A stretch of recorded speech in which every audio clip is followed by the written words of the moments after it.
Sini tu. Awak nak beli apa? Saya nak pergi beli air habis sangat. Esok saya ganti. Itulah, doalah saya. Tuhan name for flat. The exam list tu cakap semoga makin cantik, makin kaya, dapat jodoh yang baik-baik. Okay? Pergi beli air, pergi beli air. Bye.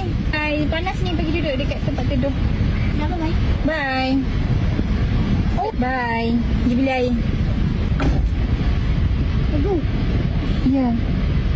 Itu hari terakhir. Lepas tu saya dah tak datang sini dah. Alah, cikgu.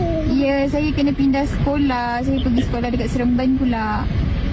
Pergi Pahang. Cikgu Aisyah Faham? pergi. Nanti jumpa abang saya. Bawa handsome tak? Sam. Nama dia Ateh.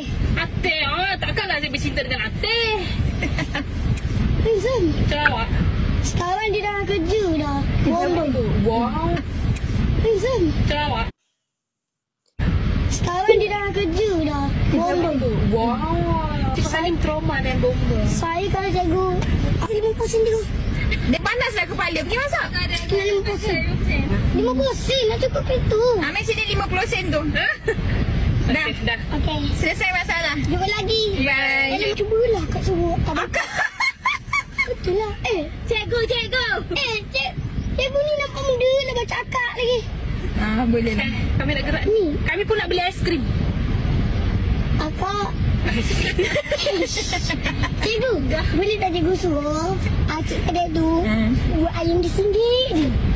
Jumpa lagi. Bye. Jangan sedih. Senyum sikit.